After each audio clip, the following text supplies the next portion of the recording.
कैसे आपका रुझान बना कि चलिए पीआर में आया जाए? पीआर तो ना एक बहुत पार्ट छोटा सा है ऑफ व्हाट आई डू। मुद्दा है कहानी बताने। तो हम आज अपने अंदर के कीड़े को हम ऐसे शांत कर रहे हैं कि यार हम ब्रांड्स की कहानी लोगों तक पहुंचाएं। पीआर एक ब्रांड के लिए कितना इम्पोर्टेंट है? पीआर सिर्फ पीआर के लिए नहीं होता, वो आपके ब्रांडिंग का भी काम करता है, आपके एसईओ का भी काम करता है, आपकी अवेयरनेस का भी काम करता है और आपकी लोगों के अंदर ऑथेंटिसिटी लाने का भी काम करता है। एक नए ब्रांड के लिए लीड्स को कन्वर्जन में या उसको रिजल्ट में कन्वर्ट करना कितना मुश्किल या कितना चैलेंजिंग होता है? तो आपको घुस जाना है उस बात के अंदर कि मेरे पास 100 लीड आई तो मैं उससे कम से कम 7 बार तो बात करूं। एक ब्रांड को बेचने के लिए, ब्रांड के लिए एक फेस वैल्यू कितना इंपॉर्टेंट है, कितना मैटर करती है? मैं देखो, हर कोई तो सलमान अफोर्ड नहीं कर सकता। अगर बिजनेस करना है तो बेशरम तो होना पड़ेगा। छोटे स्टार्टअप हो गए, जैसे छोटे बिजनेसेस हो गए, वो कैसे अपने ब्रांड को बड़ा करें? आज कोई भी आदमी कैमरा उठाए, माइक उठाए और भाई साहब शुरू कर दे कंटेंट बनाना। जितनी देर में आप सोच रहे हो कि मैं कुछ करूंगा, उतनी देर में सामने वाला कैमरा लेके शुरू हो गया और कुछ ना कुछ बन गया। का यूथ या यंगस्टर क्या गलतियां कर रहे हैं ये पीआर और ब्रांड प्रमोशन में? क्या अहम तो गलतियां? बेचारा अच्छा काम कर रहा है। यूथ तो कहानियां बनाने में लगा पड़ा है। यूथ ने तो कसम खा ली है कि भाई मेरे पे कुछ है नहीं है, पैसे हैं नहीं है, मैं उठूंगा और मैं कंटेंट बनाना शुरू कर दूंगा। हेलो एवरीवन, कैसे हैं आप लोग? Welcome back to my show the Yuvraj talk show. मैं आपका दोस्त, आपका होस्ट युवराज लेकर आ गया हूं अपने नए एपिसोड में अपने एक नए मेहमान को। आज हम बात करने जा रहे हैं पीआर के बारे में, कैसे एक नाम को एक ब्रांड बनाया जाता है। चलिए जानते हैं हमारे आज के मेहमान से इस बारे में। स्वागत करते हैं हमारे आज के मेहमान ईशान गोयल जी का। Hello sir, how are you? कैसे हैं युवराज जी? बहुत बहुत धन्यवाद आपका। सबसे पहले तो मैं और मेरी ऑडियंस जानना चाहेगी ईशान जी आपके बारे में। जी, आप प्लीज़ अपने बारे में बताइए डिटेलिंग में। मेरी कोई कहानी ऐसी कोई बहुत रोती पीटती कहानी नहीं है कि बहुत दुखों से निकल कर आया, तो बहुत इंटरेस्टिंग कहानी कोई नहीं है। बट मेरी जर्नी की शुरुआत बचपन से हुई थी, क्योंकि जब मैं बचपन से ही थिएटर में बहुत रहा हूँ। मैंने 10 साल थिएटर किया है, फिर नेशनल स्कूल ऑफ ड्रामा का अंडर 17 का 3 इयर्स होता है as an actor. As an actor okay. तो वो किया है। उसका श्री राम सेंटर में हमने काफ़ी काम किया है। तो मैंने 10-12 साल थिएटर में बहुत काम किया था। और मेरी मदर के साथ एक डील हुई थी कि अगर मेरे साइंस में 60% आ गए 12th में तो वो मुझे मर्चेंट नेवी में जाने देंगी। और उसके बाद मैं 6 महीने मैंने सोचा था मर्चेंट नेवी करूँगा, 6 महीने एक्टिंग करूँगा। होने आने के बाद उन्होंने सब मना कर दिया। 60% आ गए। मैं उनसे कई बार आज भी मजाक करता हूँ कि अगर आप बोलती तो मैं होम साइंस लेता, साइंस नहीं लेता। राइट है ना। बट खैर, फिर धीरे धीरे मैंने मास कम्युनिकेशन और फिर ये सब किया, क्योंकि एक्टिंग के लिए जाने को मना कर दिया बॉम्बे। एंड देन वहाँ से एडवर्टाइजिंग से मार्केटिंग, और अब जैसे जैसे इकोसिस्टम बदलता रहा, क्योंकि एक टाइम पे हम लोग डिजिटल बहुत काम करते थे। मतलब हम मेक माई ट्रिप, ईज माई ट्रिप और आपका निकॉन के लिए, तो इन कंपनीज के लिए हम लोग बहुत कंटेंट बनाते थे। बट अब धीरे धीरे जब ecosystem digital marketing, PR, branding की तरफ बदलता रहा, तो समय के साथ हम लोग बदलते रहे। और एडटेक में हमने बहुत काम किया है, जो एजुकेशनल कोर्सेज बनते हैं। नहीं, सबसे पहले सवाल ये होगा कि आपने 10 साल थिएटर किया, उसके बावजूद भी आप मतलब एक्टर या बॉलीवुड में नहीं है, इसके पीछे क्या कारण है? नहीं, मैं वही तो आपको बता रहा हूँ। मैंने बताया आपको कि मैंने बोला था कि मैं 6 महीने मर्चेंट नेवी करूंगा, 6 महीने एक्टिंग करूंगा। क्यों सिर्फ एक्टिंग ही नहीं? बहुत कोशिश करके, और वो क्या है ना, वो बनिए हैं अपन, तो देखो आप जानते हो, तो बहुत ज्यादा स्ट्रगल तो हमारे घर वाले करने ही नहीं दे रहे थे। कि भाई जाओ और वहां रुको। और बल्कि मेरे पास बॉम्बे में 3 चीजों की दिक्कत होती है आदमी को, रहने की, खाने की, नौकरी की। मेरे पास तीनों चीजें थी। वहां पे मेरे पास घर भी था और मतलब नानी का, मेरे पास वही खाना तो खिलाई देती वो, और मेरे पास जाते ही जॉब भी थी। बट कभी एक्टिंग की तरफ बहुत ज्यादा स्ट्रगल करके और करने का मुझे वो हुआ नहीं, तो इसीलिए वो रह गया। तो वो कीड़ा है, इसलिए मैं एक्टिंग करता रहता हूँ। मैंने कई फिल्मों में, छोटी छोटी फिल्मों में, डीडी के कई शोज में भी एक्टिंग करी है। थिएटर तो मैंने 10 साल 12 साल पढ़ाया भी है इवन मैंने थिएटर। बट वो अभी भी निकल जाती है कभी कभी बीच में एक्टिंग। वो नहीं, इन सब चीज़ों से मैं रिलेट कर सकता हूँ क्योंकि मैंने भी काफ़ी साल मुंबई को दिए हैं एज एन एक्टर। मतलब काफ़ी स्ट्रगल, वहाँ रहना खाना, जैसा कि आपने बताया मुश्किल होता है, ये सबसे बड़ी समस्या वहाँ रहती है। तो कैसे आपका रुझान बना कि चलिए पीआर में आया जाए? कैसे अपने आप को पीआर में लेके आए? पीआर तो ना एक बहुत पार्ट छोटा सा है ऑफ व्हाट आई डू। तो आज भी जैसे एक्टिंग वाली बात है ना, हम सब कुछ ही कर रहे हैं। आज भी मैं जुड़ा हुआ अपनी रूट से ही, क्योंकि जो हम कर रहे हैं उसमें स्टोरी टेलिंग बहुत जरूरी है। ऑब्वियसली कहानी बतानी है आपको। राइट। वो कहानी बताने का माध्यम बदल गया। कोई अपनी कहानी को आज इंस्टाग्राम पे बता रहा है, कोई अपनी कहानी को आप पॉडकास्ट के माध्यम से बता रहे हैं। बिल्कुल। किसी को मौका मिल जाता है तो वो फिल्मों में जाके अपनी कहानी बता रहा होता है। राइट। तो मुद्दा है कहानी बताने का। तो हम आज अपने अंदर के कीड़े को हम ऐसे शांत कर रहे हैं कि यार हम ब्रांड्स की कहानी लोगों तक पहुंचा रहे हैं, उसको एक यूनिक तरीके से लेके जा रहे हैं लोगों के पास कि कैसे किसी भी ब्रांड हो या कोई इंडिविजुअल हो, वो अपनी कहानी लोगों तक कैसे ले जा सकता है। तो वो स्टोरी टेलिंग को ही एक बस दिशा बदल दी है। तो पीआर एक माध्यम है। PR is one of many mediums जिस पर हम काम करते हैं। पीआर हो गया आपका न्यूज चैनल्स हो गए, पॉडकास्ट हो गए, इंटरव्यूज हो गए, ये एक एड हो गई, एड्स हो गए। वो तो उसको नाम पीआर नहीं होता, तो थोड़ा सा मार्केटिंग हो जाता है, एडवर्टाइजिंग थोड़ा अलग हो जाता है, डिजिटल मार्केटिंग अलग हो जाता है। तो बट सब कुछ क्या है, एक मीडियम है जिस मीडियम से आप अपनी कहानी बता रहे हो। तो मुझे आज भी ऐसा ही लगता है कि मैं दिल से एक्टर ही हूँ, कर्म से डायरेक्टर ही हूँ। बस हमने अपनी कहानी बताने का तरीका बदल दिया है। तो पीआर में क्यों आए? It's just one way of telling your story, that's it. PR किस तरीके से आप में है ये आपकी टी शर्ट भी बता रही है। मार्केटिंग मतलब मैं तो अपने इंस्टाग्राम पे लिखने वाला था, मार्केटिंग ही मार्केटिंग पीआर के थोक और फुटकर विक्रेता। यूपी में आप कहीं पे भी चले जाओ, छोटे टाउन 2 टाउन 3 में वो लिखा होता है कंबल ही कंबल। तो आपको एक बार में पता चल जाता है कि यहाँ कंबल मिलेंगे। क्या होता है ना, बहुत ज्यादा इंग्लिश लिख दो, बहुत ज्यादा ऐसे कॉम्प्लिकेटेड लिख दो तो नहीं समझ आता। बिल्कुल है ना। और सीधा बड़ा बड़ा लिखा ही है, यहाँ ये होता है, ठीक है, वो समझ आ जाता है। बिल्कुल। मार्केटिंग में कहावत भी है कि एक बात, 1000 बात को एक बार मत बोलो, एक बात को 1000 बार बोलो, बोलते रहो जब तक लोग आप में वो अपना मान लेंगे। एक बात आप दोहराते रहो 100,000 लोगों आप बोलते रहो, वो यकीन कर लेंगे मतलब यार ये शायद ठीक ही कह रहा होगा। अब इतनी बार बोल रहा है बंदा तो चलो ठीक ही कह रहा होगा। तो अभी आते हैं सर पीआर पे। जी, पीआर एक ब्रांड के लिए पीआर कितना इम्पोर्टेंट है और क्यों? देखो मैं आपको एक बात समझाता हूँ। ये एक बहुत इंपॉर्टेंट क्वेश्चन है मेरा और मेरी ऑडियंस का। हाँ, किसी भी नाम के लिए, ब्रांड के लिए पीआर कितना इंपॉर्टेंट है और क्यों? मैं आपको एक बात समझाता हूँ। पीआर का मतलब समझते हैं पहले हम मतलब समझते हैं। क्योंकि बड़ा ही मेरे पास कई ब्रांड्स आते हैं छोटे बोलते हैं जी हमें क्या पीआर की जरूरत है जी, हम क्या करेंगे जी, ठीक है।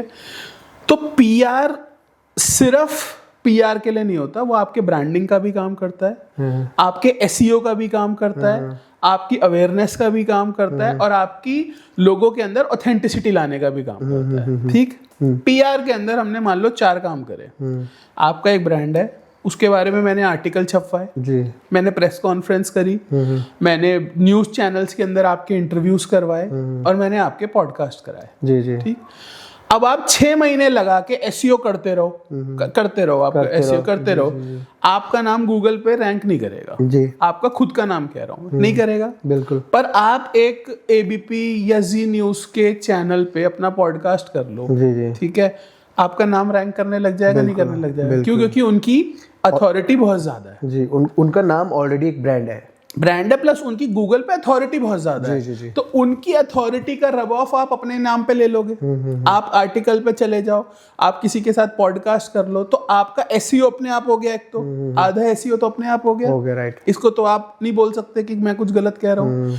दूसरा, अब आपने एक नया ब्रांड चालू किया है, आपने उसके लिए एड चलाए, ठीक, एड चलाने के बाद कोई भी बंदा जाके गूगल पे तो सर्च करेगा कि भाई आप कौन हो, अगर आप एक यूजर बिहेवियर को समझोगे, जी जी। आपने किसी नई कंपनी का, किसी नए प्रोडक्ट का ऐड देखा, ठीक है, कुछ लोग होंगे जो सीधा जाएंगे और परचेज कर लेंगे, वो भी आपका कैश ऑन डिलीवरी पे, और कुछ लोग होंगे जो गूगल पे जाके थोड़ा बहुत रिसर्च करेंगे, यार देख तो ले है क्या, पहले हाँ पढ़े जाने देखें क्या चीज है, थोड़ा बहुत। अच्छा, वो प्राइस पॉइंट पे भी डिफर करता है, 150 रुपए की चीज है तो आदमी का दिमाग नहीं मारता, थोड़ी सी महंगी है तो थोड़ा सा सर्च करेगा। जी जी। अब जब वो सर्च करेगा और गूगल पे कुछ है ही नहीं आपके बारे में, दो केसेस समझना। एक केस जिसमें गूगल पे कुछ है ही नहीं आपके बारे में, आपका एक इंस्टाग्राम का पेज है, इस पे 100-200 फॉलोवर है और बाकी कुछ है ही नहीं। और एक दूसरी जहाँ पे जी न्यूज के बारे ने आपका आर्टिकल लिखा हुआ है ना, टाइम्स ऑफ इंडिया ने आपका आर्टिकल लिखा हुआ है, टाइम्स ऑफ इंडिया में आपका इंटरव्यू भी दिख रहा है, 2-4 लोगों में आपका पॉडकास्ट भी है, तो क्या होगा, आप किसको ज्यादा क्रेडिबल मानोगे? बिल्कुल कनेक्टिंग सा लगता है, वो कनेक्शन भी आएगा, क्रेडिबिलिटी भी। अबे यार ये तो ठीक लग रहा है यार, आदमी हिंदुस्तान टाइम ने कवर किया है या जी ने कवर किया है, तो यार ठीक होगा। ऑब्वियसली हम कुछ भी चीज़ लेने जाते हैं या लेते हैं, हम सबसे पहले उसके रिव्यूज़ देखते हैं। हम खाना खाने भी जाते हैं, पहले हम रेस्टोरेंट का देखते हैं यार क्या है, ऑर्डर करते हैं, पहले 10 बार पढ़ते हैं, रेटिंग्स देखते हैं, रिव्यूज़ देखते हैं, उसके बाद हम ऑर्डर करते हैं, लेते हैं। अब रिव्यू और रिव्यूज़ तो तब आएंगे ना जब कस्टमर आएगा। बिल्कुल बिल्कुल। ये तो चिकन एंड एग वाली सिचुएशन हो गई, कस्टमर आया नहीं, मुझे रिव्यू पहले चाहिए, कहाँ से लाऊंगा?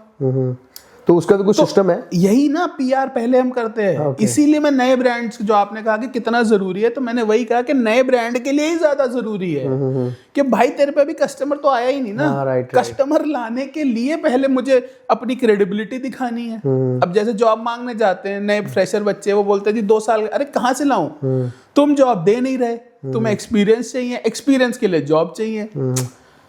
सर्कल बड़ा कॉम्प्लिकेटेड है। तो मैंने नया धंधा खोला, आपने कहा गूगल रिव्यू देखते हैं, हम नंबर ऑफ रिव्यूज चेक करते हैं। अरे नंबर ऑफ रिव्यूज तो जब चेक करोगे ना जब कस्टमर आएगा, और कस्टमर आने से पहले देखना चाहता है कि आप क्रेडिबल हो कि नहीं, तो वो क्रेडिबिलिटी लाने का काम पीआर करता है। तो नए बिजनेसेस को तो हम हमेशा ही बोलते हैं कि भाई क्रेडिबिलिटी पे डे 1 से काम करो। बिल्कुल। सिर्फ सेल्स का तो क्या है, फंस जाओगे, पैसे डालते रहो, सेल्स आती रहेगी, डालते रहो, और वो भी बहुत महंगी आएगी। पहले अपने आप को बनाओ, उसके बाद बेचने खरीदने की बात की पहले नहीं, साथ तो बनाओ, साथ तो एटलीस्ट बनाओ, एक छोटा सा बजट उसके लिए एलोकेट करो, उससे बहुत फर्क पड़ता है। तो इसलिए छोटे ब्रांड हो चाहे बड़े ब्रांड हो, पीआर पे, ब्रांड बिल्डिंग पे हमेशा आपको काम करना चाहिए। ओके। तो जैसे सर आपने अभी बताया कि ब्रांड्स तक उनको ब्रांड बनाना, नाम को ब्रांड बनाना, तो रीच आउट एक दूसरे को कैसे करते हैं आप लोग? मतलब जैसे आप नाम तक जाते हैं, कंपनी तक जाते हैं, वो आपके पास आते हैं? दोनों चीजें हैं। अब इसमें भी अगेन तो हाँ। अब मैंने जैसे अपना इंस्टाग्राम आज 1 साल हो गए चालू करे हुए, तो उससे क्या होता है कि हम खुद अपने बारे में लोगों को बता रहे हैं। पहले क्या होता था, मुझे ब्रांड्स के पास जाना पड़ता था, लोगों के पास जाना पड़ता था कि भाई मैं ये काम करता हूँ, बताना पड़ता था। अब लोग हमारे पास आ रहे होते हैं कि यार आपने इतने ब्रांड्स के साथ काम किया है, इतने इन्फ्लुएंसर्स के साथ काम किया है, हमारे लिए भी कर लो। तो अब इतनी लड़ाई नहीं होती कि मुझे लोगो के पास जाना पड़े। अब क्योंकि हाँ, that call, थोड़ी सी right. बिहारी जी की इतनी कृपा है कि लोग आ जाते हैं और एक दूसरे के थ्रू, जैसे किसी का आप अच्छा काम करो तो वो किसी और को रेफर कर देता है। तो रेफरेंस से जो भी क्लाइंट आता है ना, वो बहुत अच्छा होता है, क्योंकि वो पहले ही उसको कोई सवाल जवाब नहीं होते आपसे बहुत ज़्यादा, वो आप पे शक नहीं कर रहा होता, वो कुछ नहीं कर रहा होता। और बल्कि नए ब्रांड्स के लिए ये लेसन है कि आप जो आपके पास कस्टमर आया हुआ है, मेक श्योर करो कि आप उससे रेफरेंसेस ले लो, उससे आप नए कस्टमर ले लो, उसको भले ही डिस्काउंट दे दो, कोई दिक्कत नहीं है, बट नए कस्टमर्स उससे ले आओ, क्योंकि जितना रेफरेंस के थ्रू कस्टमर आता है ना, वो उतना इजी होता है कन्वर्ट करना। रेफरेंसेस का नाम लिया आपने, एक नए ब्रांड के लिए लीड्स को कन्वर्जन में या उसको रिजल्ट में कन्वर्ट करना कितना मुश्किल या कितना चैलेंजिंग होता है, जरा इस बारे में बताइए डिटेल में। देखो मैं आपको ना लीड की पूरी, अगर आप कहो तो साइकिल समझाता हूँ, वरना आपको सिर्फ आप कहोगे तो कन्वर्जन भी समझा सकता हूँ। पूरा ये डिटेलिंग ही बताइए, क्योंकि हम वो सारी चीजें जानना चाहते हैं। मैं आपको समझाता हूँ। देखो पहले कन्वर्जन आपका सवाल था, तो मैं कन्वर्जन आपको समझाता हूँ कि कन्वर्जन के साथ क्या दिक्कत है। और हर ब्रांड जो आज एड चला रहा है, उसके साथ ये सबसे बड़ी प्रॉब्लम है कि मैंने ऐड चलाया, ठीक, मेटा पे ऐड चलाया, बिल्कुल, उससे मेरे को 100 लीड आई, ठीक। अब जब मेरे पास लीड आई तो आधे लोगों के पास तो ये मैकेनिज्म ही नहीं है कि ये लीड आने के बाद मुझे करना क्या है, पता ही नहीं, पता ही नहीं, ठीक है। दूसरी चीज, आपको ये नहीं पता कि मेरे को लीड आ कहाँ से रही है। अगर आप एक इंस्टाग्राम चला रहे हो, उस पर अगर कमेंट आया वो भी लीड है, आपको डीएम आया वो भी एक लीड है, आपको गूगल पे एक रिव्यू आया वो भी एक लीड है। तो आधे लोगों को तो उनका इकोसिस्टम ही नहीं पता कि मेरे पास लीड आ कहाँ से रही है। आप ऐसे ही छोड़ देते हो, कमेंट्स को, डीएम को आप छोड़ देते हो, आपने बोला सिर्फ ऐड चलाया मैं देखता हूँ। अब 100 लीड आई, 100 लीड आने के बाद हमारे पास कोई प्रॉपर एक्सेल ही नहीं बनी हुई होती कई लोगों के पास कि ये 100 लीड आई, मैंने हर आदमी से बात करी, तो किस तारीख को बात करी, कितने बजे बात करी और क्या बात करी, उसे कहते हैं लीड डिस्पोजिशन, ठीक। कि मैंने इससे ये बात करी और इसने मुझे ये जवाब दिया, ठीक है। क्यों? क्योंकि आज 100 लीड आई, कल फिर से 100 लीड आ गई, तो हमारी सेल्स टीम ने क्या कहा, जो कल की 100 थी उसे भूल गए। आप समझ रहे हो? हाँ, कल की भूल गए, अब आज पे काम कर, कल 100 में से एक बिका तो बिक गया जी, कोई दिक्कत नहीं है, हम कल तो जी फिर 100 पे लग गए। और सेल्स टीम ये बोलती रहेगी कि यार जी लीड नहीं है, जी लीड नहीं है, लीड नहीं है, आप लीड कम ला रहे हो। अरे भाई ये तो बता, जो पिछली जो 100 लीड थी उनका तो बता, उनका कुछ तो जवाब दे, वो कोई करता नहीं। अब उस लीड ने आपको बोला कि मुझे जी 2 दिन बाद कॉल कर लेना, आपने कभी फॉलो अप ही नहीं किया क्योंकि आपने इकोसिस्टम नहीं बना रखा, ठीक। दूसरा, आपको लीड ने कहा कि मुझे ये XYZ प्रॉब्लम है, 10 लोगों ने 10 अलग अलग प्रॉब्लम बताई, आपने जब उन्हें दोबारा कॉल किया, उनकी उस प्रॉब्लम को तो आपने कर दिया इग्नोर, ठीक है, और आप अपनी कहानी करने में लग गए। सर वो आपसे बात हुई थी, आपने सामान लिया नहीं अभी तक। अरे भाई उसने प्रॉब्लम बताई थी, तो उसकी प्रॉब्लम के सॉल्यूशन के हिसाब से तो कंटेंट दो। राइट। तो एक ना सेल्स फनल होती है जिसमें आपकी लीड आई और आपको धीरे धीरे उसको, फनल कुप्पी होती है ना, जैसे जब तेल डालते हो, राइट, तो बहुत सारा डालते हो, बट कुप्पी से धीरे धीरे बाहर जा रहा होता है। तो वैसे ही सेल्स का प्रोसेस होता है, आपको धीरे धीरे लोगों को बाहर निकालना है। तो अब जो आदमी यहाँ अटक गया है सेल्स फनल में, आपको उसे बाहर निकालना है। उसने एक प्रॉब्लम बताई तो आपको उसके हिसाब से उसे कंटेंट देना है। फिर वो नेक्स्ट आएगा, अब वो सोच रहा है कि अच्छा करूँ ना करूँ। अब करूँ ना करूँ वाले क्लाइंट को आपको कोई नई चीज़ देनी है, आपको कोई उसे ऑफर देना है, आप उसे कुछ फ्री दे दो, मतलब उसे धक्का मारना है, थोड़ा धक्का। तो अब इस पूरे प्रोसेस के लिए लोग कंटेंट ही नहीं बनाते। आपको हर आदमी सिखाने में लगा हुआ है कि जी ऐड चलाते हुए ऐसे कॉपी बनाओ, ये हुक बनाओ, ये हुक के साथ ये कॉपी बनाओ, ये तो सब सिखा रहे हैं। अरे भाई जब लीड आ गई उसको तो कन्वर्ट करना कोई सिखा ही नहीं रहा।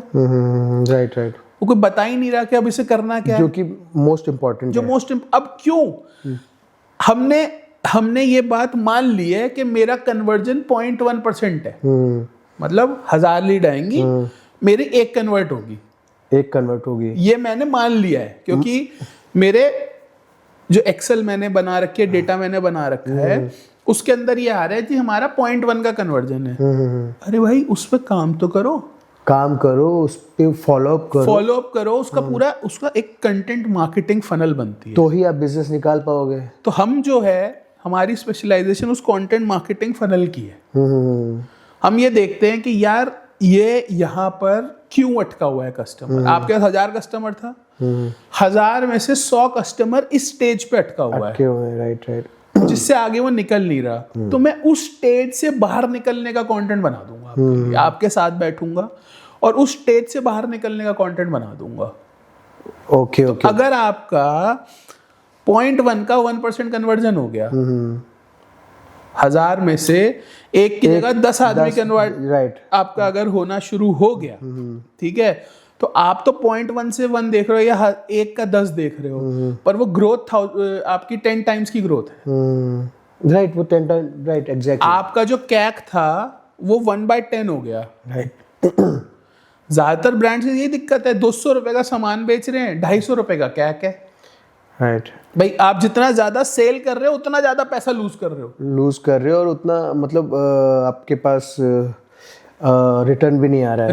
रिटर्न तो छोड़ दो ना, कहाँ से आएगा? जब आप कहाँ से आएगा? जब हर कस्टमर पे आप 50 रुपए लूज कर रहे हो। मतलब मैं अगर मेरे को 100 नया कस्टमर आ रहा है 50 रुपए के हिसाब से 5000 रुपए तो रोज लूज कर रहा हूँ। सो बेस्ट स्ट्रेटेजी क्या होनी चाहिए इसमें? सबसे पहले तो एक गलती करना बंद कर दो, मार्केटिंग और सेल्स को दो अलग अलग डिपार्टमेंट मानना बंद कर दो। ठीक है, अपने मार्केटिंग वाले को बोलो भाई एक तो तू सेल्स वाले के साथ मिलके काम करेगा। ठीक है, जब तक ये सेल नहीं हो जाएगी जब तक मार्केटिंग की जिम्मेदारी है।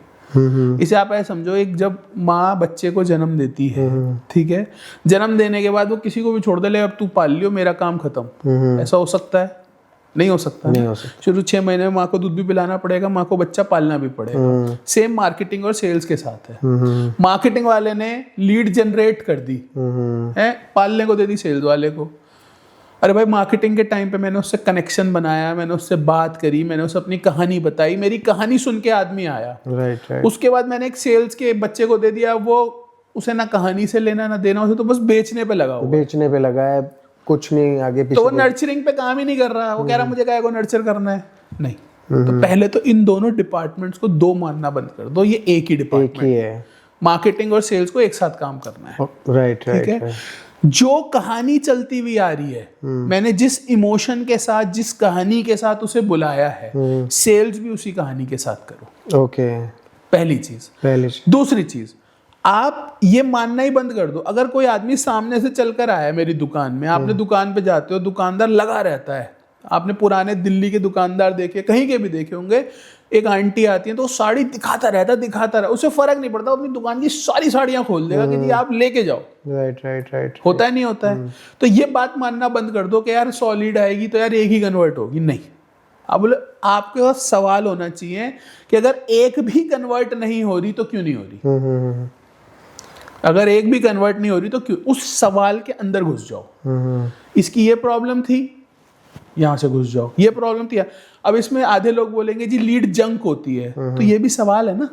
राइट, ये भी एक सवाल ही है भाई, लीड जंक क्यों आ रही है? क्यों आ रही है? तो आप मार्केटिंग को बताओ कि भाई ये इतनी ना लीड जंक आ रही है। जंक की परिभाषा बताओ कि जी स्टूडेंट आ रहा है या ये वो बंदा नहीं है जिसे हम टारगेट करना चाह रहे हैं। कहीं ना कहीं तो गलती हो रही है, कहीं ना कहीं गलती हो रही है। तो उस गलती का सुधार तो तभी होगा जब आप बताओगे। समझ मेरी बात को? तो आपको घुस जाना है उस बात के अंदर कि मेरे पास 100 लीड आई तो मैं उससे कम से कम 7 बार तो बात करूं, पर 7 बार सेम बात नहीं करूं। अगर आप 7 बार सेम बात करने लगोगे तो वो कन्वर्ट नहीं होगा। 7 बार अलग अलग बात करूं। इम्पोर्टेंट इसमें ये भी नहीं कि सामने वाले को चाहिए क्या, मैं उस चीज में घुसूं। यस, वही तो आपको बोल रहा हूँ कि आपको उसकी प्रॉब्लम के अंदर घुसना है। भाई आपने कॉल किया और मैंने कॉल किया, आपकी प्रॉब्लम कुछ और है, मेरी प्रॉब्लम कुछ और है, तो आपको जवाब कुछ और चाहिए, मुझे जवाब कुछ और चाहिए। बिल्कुल। आप बोलते हो मेरे पास समय नहीं है, मैं बोल रहा हूँ मेरे पास पैसे नहीं है, तो सामने से सेम जवाब नहीं आ सकता। आप समझ रहे हो मेरी बात को? बिल्कुल। हाँ। तो अब मैं आपको, अभी हम एक क्लाइंट के लिए काम कर रहे हैं, हालांकि थोड़ा उनका बाहर आ जाएगा, बट वो रियल एस्टेट के क्लाइंट है। ठीक है, अब रियल एस्टेट के क्लाइंट के लिए हमने क्या बोला कि भाई कई लोग ऐसे आते हैं जो इस सोच विचार में लग जाते हैं कि यार ये घर आपका वास्तु के हिसाब से ठीक है क्या नहीं है, क्या है क्या नहीं है। अब ये उस कस्टमर की परेशानी है, वो भी एक मार्केटिंग ही हो गई। राइट, वो कस्टमर आया, अब सेल्स वाले को पता ही नहीं मैं इसका सॉल्यूशन क्या करूं कि वास्तु के क्या बेचारा क्या बोले। वो तो ये बोल सकता है सर थोड़ा सा घर सस्ता ले लो, सर स्क्वायर फीट सस्ता कर लो, सर चलो पार्किंग फ्री ले लो, यही तो कर सकता है सेल्स वाला। आपने सेल्स वाले को ट्रेन ही नहीं किया कि वास्तु का वो क्या जवाब दे बेचारा। ठीक है, तो अब हमने एक सेगमेंट अलग बना दिया कि जो कस्टमर बोलता है कि जी ये मुझे वास्तु के हिसाब से सही घर चाहिए, तो उसको अब हम एक अलग वीडियो भेजते हैं कि सर देखो वास्तु बहुत जरूरी है किसी भी घर में होना, और हम जो है वास्तु का ही ध्यान रखते हैं, इसीलिए आपके हिसाब से ये वाला जो फ्लैट है ये बिल्कुल परफेक्ट है, इसमें वास्तु एकदम परफेक्ट है। इसमें किचन अगड़ी कोण में यहाँ है, मंदिर ईशान कोण में है, बाथरूम इस कोण में है, ये यहाँ है, ये वास्तु के हिसाब से एकदम परफेक्ट है, तो आपको ये पसंद आना है। अब वो भाई साहब कस्टमर का दिमाग घूम जाता है। सही बात है, बिल्कुल सही। मेरी प्रॉब्लम क्या थी, मेरी क्या प्रॉब्लम थी, और अब मैं घर ले रहा हूँ, मेरा पिछला घर हो सकता है मैंने इसलिए बेचना पड़ा कि वास्तु खराब था। या मेरी ग्रोथ नहीं हो रही, मेरी शादी नहीं हो रही, मेरे बच्चे नहीं हो रहे, मेरे दिमाग में किसी ने डाल रखा है यार वास्तु सही होना चाहिए घर का, तो मेरे तो कोर में फंसा हुआ है ना, मुझे वास्तु चाहिए, और आपने उसी चीज का सॉल्यूशन भेज दिया, सर वास्तु परफेक्ट है इस घर का, मैं तुरंत ले लूंगा। तो प्रॉब्लम पे काम करो। Right right. कस्टमर क्यों मना कर रहा है, क्यों मना कर रहा है, उसकी एक्चुअल नीड क्या है, यस राइट, उस पे काम करो। अच्छा सर, एक और सवाल होगा मेरा, छोटे स्टार्टअप हो गए, जैसे छोटे बिजनेसेस हो गए, वो ये मार्केटिंग या कैसे अपने ब्रांड को बड़ा करें, या वो मार्केटिंग नहीं करवा सकते, इस केसेस में वो क्या करें? नहीं, मार्केटिंग तो हर ब्रांड कर रहा है, नहीं कर सकते पर्सनल ब्रांडिंग कर लो, पर्सनल ब्रांडिंग करो, पर्सनल। और मैं तो आपसे कहता हूँ कि आपका खर्चा ही क्या है, आप खर्चा मान किसे रहे हो, पहले मुझे समझाओ। आप किस चीज को खर्चा मान रहे हो? वही सवाल है आप भाई आप छोटा ब्रांड हो, आप कुछ भी सही, आज जो ब्यूटी है आज के इकोसिस्टम की, ये ब्यूटी 10 साल पहले नहीं थी। आज कोई भी आदमी कैमरा उठाए, माइक उठाए और भाई साहब शुरू कर दे कंटेंट बनाना। जितनी देर में आप सोच रहे हो, जितनी देर में आप सोच रहे हो कि मैं कुछ करूंगा, मैं ऐसे करूंगा, मैं वैसे करूंगा, उतनी देर में सामने वाला कैमरा लेके शुरू हो गया और कुछ ना कुछ बन गया। Right right. आज कितने इन्फ्लुएंसर्स हैं, कितनों का आप एग्जांपल देखोगे, वो कुछ भी करे जा रहे हैं सालों से, और आज की डेट में सेलिब्रिटी बन गए। Right right. और दुकानदार है भाई, एक यहाँ दिल्ली के चाणक्यपुरी में है एक मोबाइल शॉप है, 40 मिलियन सब्सक्राइबर है। दुबई में आपने जमजम ब्रदर्स का नाम सुना है? हाँ, सुना। 80 मिलियन सब्सक्राइबर है भाई साहब उनके। अच्छा, क्या करते हैं वो? हाँ, मोबाइल बेचते हैं। आप उनकी वहां पर है बड़ दुबई में शॉप है जमजम ब्रदर्स की, जो जहाँ शुरुआत जहाँ से उन्होंने की थी, बड़ दुबई में शॉप है, छोटी सी शॉप है। क्या कंटेंट बना रहे थे, आज अब वो डेन्यूब के साथ मिलके प्रॉपर्टी बेच रहे हैं, है ना, इतना। अब अपना खुद का उन्होंने परफ्यूम ले आए, जमजम परफ्यूम ले आए, अपनी वीडियोस बनाते रहते हैं, गिव अवे करते रहते हैं। भाई साहब ये तो आपको देखना है। आप ये मत सोचो मैं कौन। जब एक मोबाइल की शॉप वाला इतना बड़ा आदमी बन सकता है सिर्फ कंटेंट बना के, आप भी बन सकते हो। आपने इन्फ्लुएंसर्स की बात की, एक पीआर में, मार्केटिंग में इन्फ्लुएंसर्स का क्या रोल होता है और कितना अहम रोल होता है? देखो, इन्फ्लुएंसर्स का रोल बहुत इंपॉर्टेंट है। सबसे पहले आप, जैसे आप, 2 सवाल थे कि मेरे पास पैसा नहीं है, मैं क्या करूं? पैसा नहीं है तो खुद शुरू हो जाओ भाई, खुद शुरू हो जाओ। एक पॉइंट आएगा जब आप खुद नहीं बना पाओगे। क्यों? क्योंकि आपका बिजनेस थोड़ा ग्रो हो गया, राइट। अब आप, या दूसरा एक आदमी होगा जो अपना फेस ही नहीं दिखाना चाहता, बहुत शर्मीला है, वो बोले भाई मैं नहीं दिखाऊंगा, कुछ ही करा लो।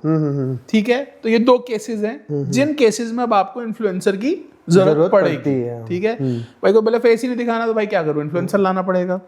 और एक टाइम आप थोड़े से बड़े हो गए।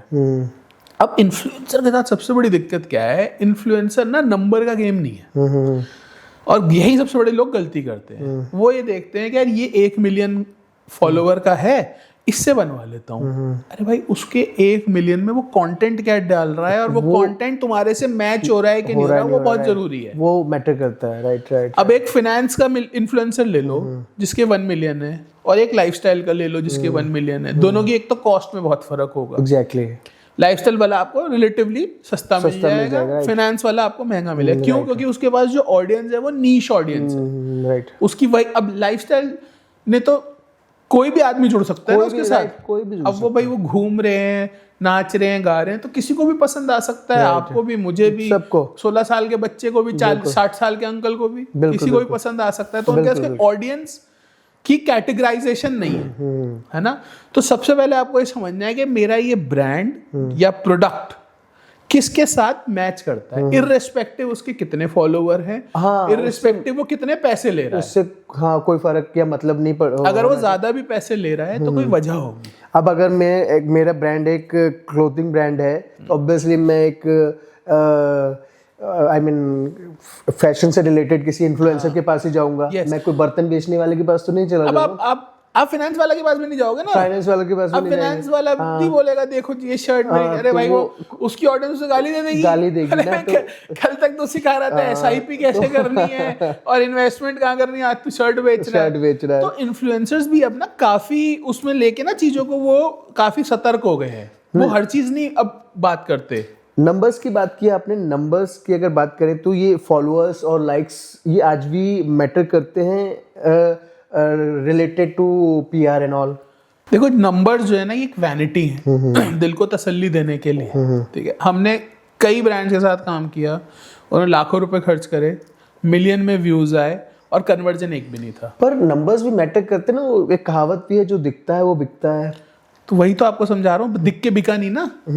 तो वही तो समझा रहा हूँ कि 10 मिलियन लोगों ने देखा और 0 सेल्स आई, तो जो दिखा वो बिका नहीं। तो फिर ये गलत जगह बेचा गया है वही या गलत प्लेटफॉर्म पे बेचा गया है। एग्जैक्टली वही आपको समझा रहा हूँ। जो दिखता है वो नहीं बिकता है आज की डेट में। पहली बार जो बहुत ज्यादा दिखता है या तो वो बिकता है, राइट, या तो फिर डैन्यूब के स्टाइल में बेचो। रिजवान साजन का आपने नाम सुना होगा, या तो उसके स्टाइल में बेचो कि भाई साहब भर दो, छोड़ दो। अब ये मत सोचो कि इससे बिचवाओगे उससे बिचवाओगे, खुला दरबार है, आते रहो। उनका तो ये है कि भाई इतने लोगों को दिखा दो, कोई ना कोई तो खरीद ही लेगा। बट हर किसी के पास इतना बजट नहीं होता। राइट। हर किसी के पास इतना मैसिव लेवल पे बजट नहीं होता कि बहुत दिखा दो बिक जाएगा, नहीं।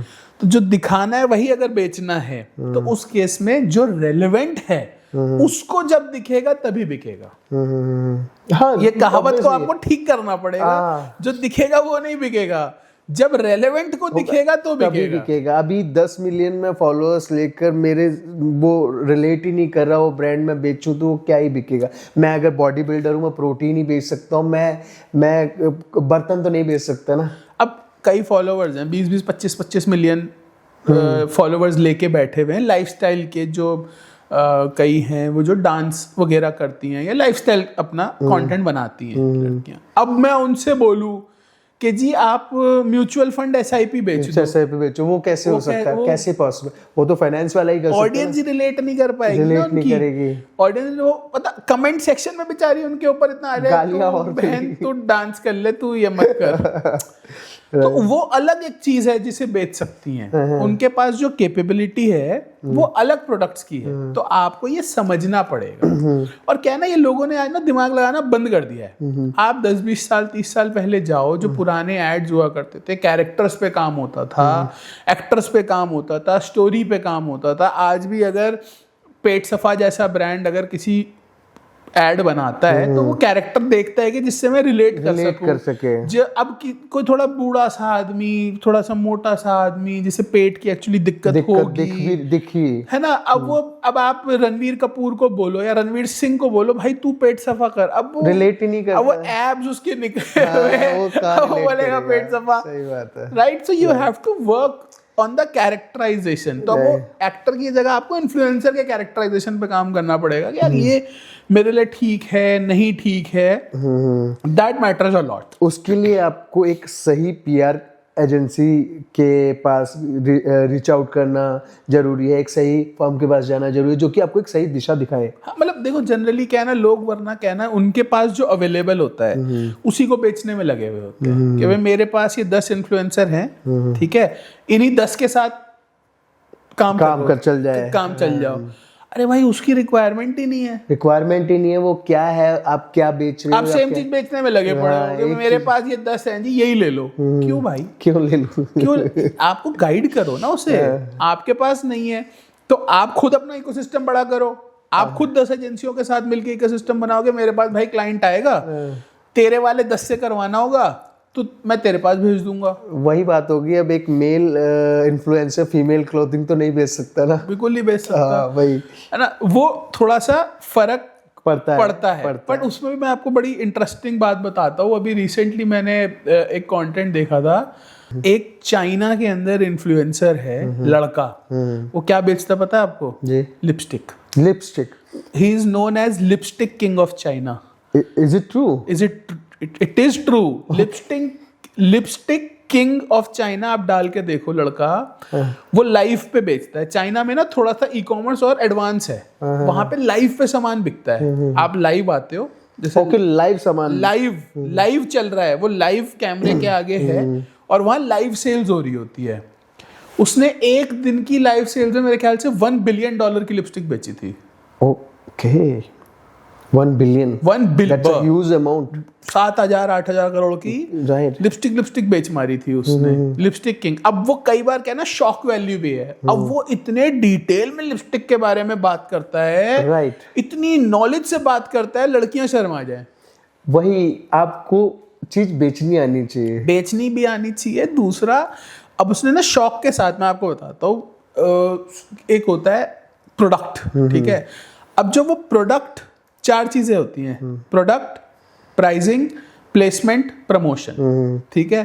तो आपका जो प्रोडक्ट है वो प्रोडक्ट नहीं है, वो एक सॉल्यूशन है कि आप क्या प्रॉब्लम सॉल्व कर रहे हो।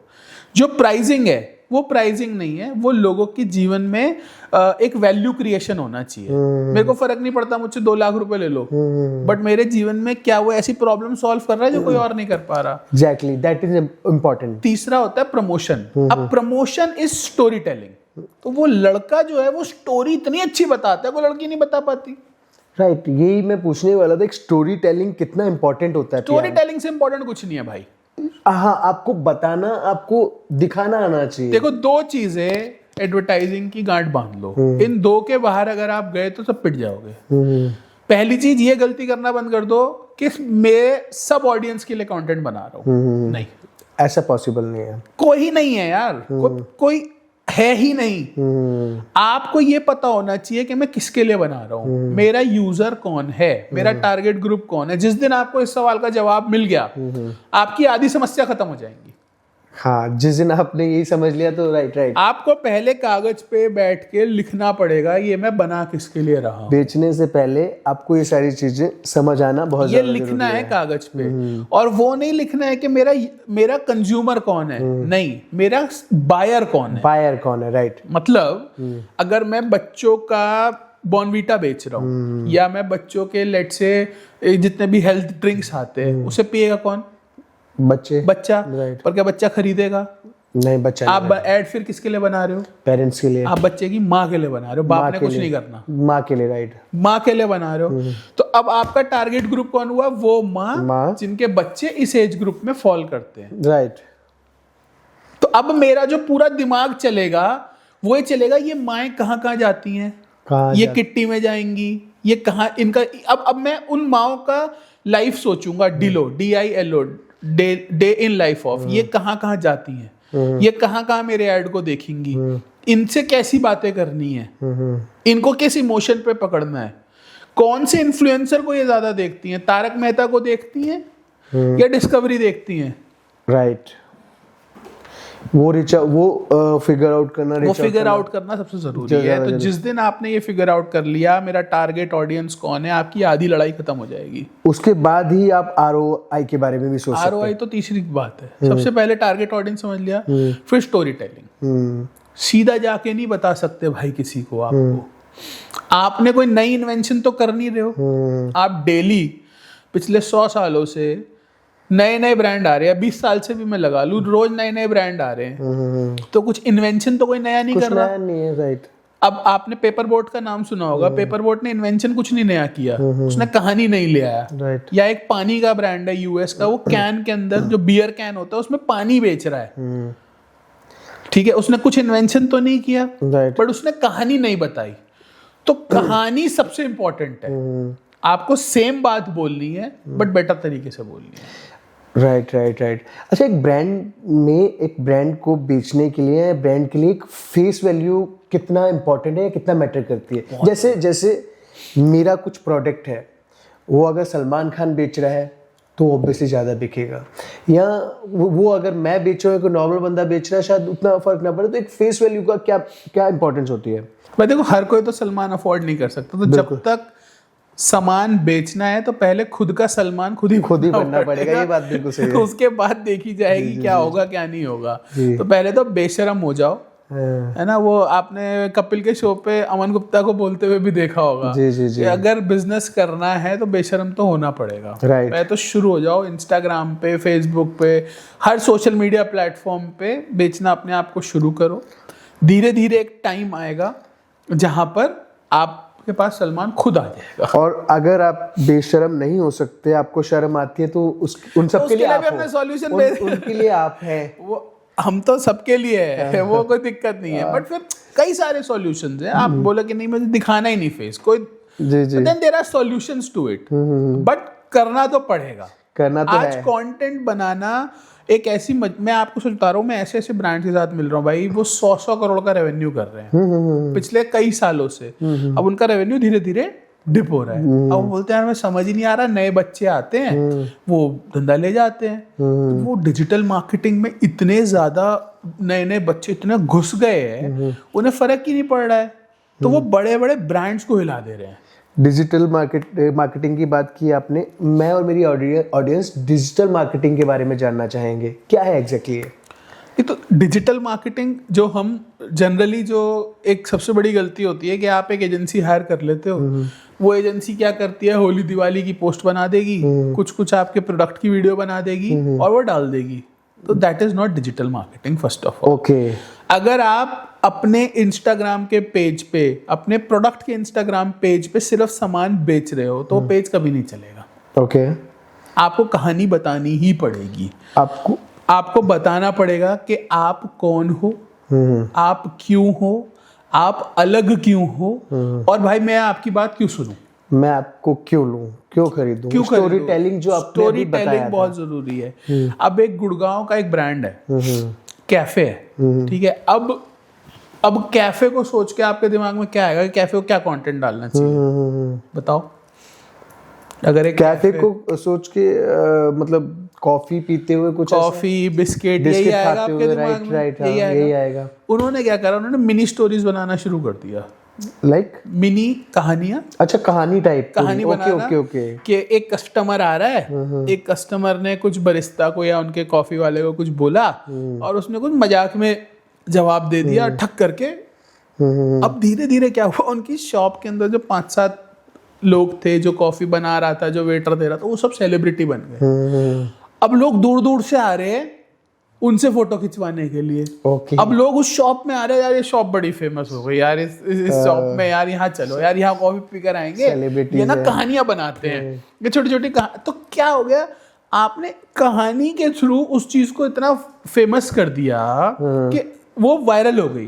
आप जितने भी आज इन्फ्लुएंसर्स देखोगे जो कहानियां बनाते हैं, उनकी स्टोरीज, उनकी रील्स कॉन्टिन्यूसली चले ही जा रही हैं। अंकुर अग्रवाल वाइन्स हैं, अब वो कभी आपने देखा हो, अब वो भाई कॉन्टिन्यूसली कहानियां बनाए जा रहे हैं। तो ब्रांड्स अब मजबूर हो जाते हैं। उसके पास जब ब्रांड जाता है तो वो ये नहीं कहता जी ये तेल का डब्बा है, तेल खरीद लो।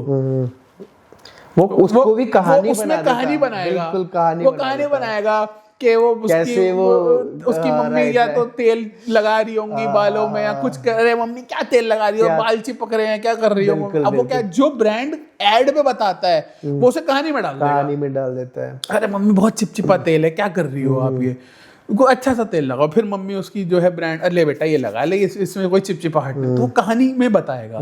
तो अब आप सोचो, अब आप पैसे दे के उसको करवा रहे हो वो बात, अब वही कहानी आप अपने पेज पे खुद क्यों नहीं बता सकते? खुद बता सकते, अपने लोगों के 4 लोगों के साथ बताओ। तो जब आप ये कहानियों पे काम करते हो, स्टोरी टेलिंग पे काम करते हो, तो वो पहली बात तो डिजिटल मार्केटिंग करते हुए आपको ध्यान रखना चाहिए कि मैं अपनी बात बताऊं। सिर्फ एक्टिंग वाली कहानियां नहीं, वो कुछ भी हो सकती है, कुछ भी हो सकता है। वो आप सीधा सीधा कैमरे में देख के भी अपनी कहानी बता सकते हैं। आप कुछ करते हुए आप उसको रिकॉर्ड कर सकते हैं। आपको फिगर आउट करना है। सिर्फ प्रमोशन के मैंने रोज एक फोटो लगा दी और उस पर नंबर लिख दिया, कॉल फॉर इंक्वायरी, बेस्ट तेल और जी 50% डिस्काउंट, भाई कोई नहीं खरीदेगा, सही बात है। ये 50% डिस्काउंट, 70%, 100% डिस्काउंट कोई नहीं खरीदेगा। ये आजकल हर जगह ही चलता है। जब तक आपके प्रोडक्ट में, आपकी चीजों में कुछ इंटरेस्टिंग ना हो, आदमी रुकेगा ही क्यों। वो अभी आपने बोला कहानी, मिस्टर बीस की एक स्ट्रेटजी है पर्पल काउ इफेक्ट। आप सड़क पे जा रहे हो, सड़क पे आपको गाय दिखती है, भैंस दिखती है, तो आप कभी रुकते हो देखने के लिए, वाह क्या कितनी सुंदर गाय है, कभी रुकते हो? बताओ, रुके हो कभी? नहीं, ऐसा नहीं होता कभी जनरली। पर आप उसी सड़क पे चलते अनटिल वो गाय बहुत ज्यादा इंटरेस्टिंग ना हो, वही तो। अब आपको सड़क पे चलते चलते एक पर्पल कलर की गाय मिल गई, अब आप रुक जाओगे, भीड़ लग जाएगी वहां पे, पर्पल कलर की गाय। तो डिजिटल मार्केटिंग वही गेम है। ओके कि आदमी स्क्रॉल किए जा रहा है, वो गाय देखे जा रहा है, जब तक उसे पर्पल कलर की गाय नहीं दिखेगी वो नहीं रुकेगा। बिल्कुल। तो आपको उसे रोकना है, अलग तरीके, कुछ ऐसा कर देना जिसे देख के वो शॉक हो जाए, जिसे देख के लोग यार ये क्या है, ये क्यों है? राइट। तो जब वो रुकेगा तब आप उसका अटेंशन स्पैन ले पाओगे। तो दैट्स डिजिटल। तो सबसे बड़ी गलती लोग यही कर रहे हैं सस्ते के चक्कर में कि जी हम 10,000 में डिजिटल मार्केटिंग कर रहे हैं 15, अब वो कुछ नहीं कर रहे हैं। अपनी गलती का बात की, इससे एक और सवाल है मेरा, आज का यूथ या यंगस्टर क्या गलतियां कर रहे हैं ये पीआर और ब्रांड प्रमोशन में? क्या अहम तो गलतियां बेचारा अच्छा काम कर रहा है। यूथ तो कहानियां बनाने में लगा पड़ा है। यूथ ने तो कसम खा ली है कि भाई मेरे पे कुछ है नहीं है, पैसे हैं नहीं है, मैं उठूंगा और मैं कंटेंट बनाना शुरू कर दूंगा। बट कुछ एजेंसीज कह लो या कई लोग जिन्हें अभी ना समझ नहीं है प्रॉपरली, वो सिर्फ क्लाइंट से कि भाई, और यही वजह होते है वो हर महीने नए क्लाइंट ढूंढ रहे होते हैं। एक अहम सवाल, फीमेल मॉडल्स या फीमेल इन्फ्लुएंसर्स का कितना अहम योगदान होता है किसी ब्रांड को बेचने में या विजिबल करने में? ये डिपेंड करता है ना। फीमेल अगर फाइनेंस की है तो वो उसके हिसाब से बने। मतलब नहीं, मेरे को लगता है आजकल जो फीमेल है वो जल्दी अट्रैक्ट कर लेती है ऑडियंस को, ऐसा तो बट वो अट्रैक्ट करने का फायदा भी तो होना चाहिए। मैं जो अब पहले बात कर रहा था, वो अट्रैक्ट कर लेगी, वो ले आएगी, बट वो आपकी ऑडियंस ही नहीं है जो वो लेकर आ रही है। मेरी बात समझ रहे हो? ऑडियंस ऑटोमेटिकली हो ही जाती है ना। ऐसा नहीं होता ना मेरे भाई। अब आपको वो चीज ही नहीं खरीदनी जो वो लेकर आ रही है, तो फिर क्या करोगे? आप समझ रहे हो मेरी बात को? वो जिन लोगों को लेकर आ रही है वो आपका टारगेट ग्रुप ही नहीं है। तो मतलब इसका कुछ खास फर्क नहीं पड़ता है, सिर्फ व्यूज आ जाएंगे, सिर्फ उससे लोग आते चले जाएंगे, उससे फर्क नहीं पड़ता। आपको जब तक आपके ब्रांड के साथ आइडेंटिटी नहीं मैच होती है, जब तक आप मत लाइए। चाहे मेल हो चाहे फीमेल हो, चाहे एक्टर हो चाहे जो मर्जी हो, अगर आपके ब्रांड के साथ आइडेंटिटी नहीं मैच हो रही है तो नहीं लाना है।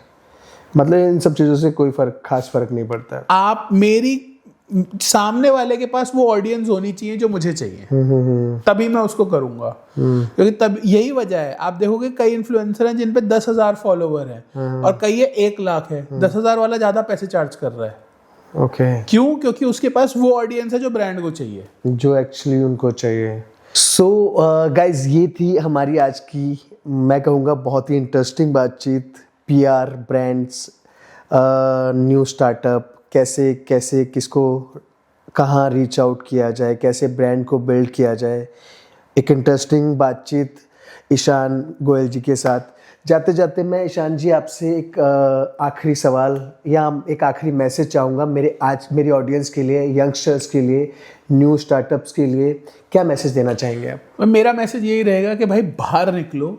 अब घर में बैठ के नहीं बना पाओगे ब्रांड। अगर आपको ब्रांड बनाना है तो बाहर जाओ, लोगों के सामने अपनी मैसेज को लेके जाओ, अपनी कहानी को लेके जाओ, ज़्यादा से ज़्यादा लोगों से जुड़ो। अब आप शर्म करके ब्रांड नहीं बना सकते, आपको अपनी कहानी बतानी ही पड़ेगी। सोशल मीडिया पे आओ, अपनी कहानी बताओ और ब्रांड अपने आप बन जाएगा धीरे धीरे करके। मीन्स अपने आप को दिखाओ। हाँ, अपने आप को दिखाना ही पड़ेगा। सो ये थी हमारी आज की बातचीत ईशान गोयल जी के साथ, जिसमें आज हमने जाना ब्रांड्स के बारे में, स्टार्टअप्स के बारे में, कैसे एक नाम को ब्रांड बनाया जाए, स्टोरी टेलिंग, बहुत सारे इंपॉर्टेंट मुद्दे के बारे में बातचीत हुई। उम्मीद करता हूँ कि बहुत कुछ जानने को आज आपको मिला होगा।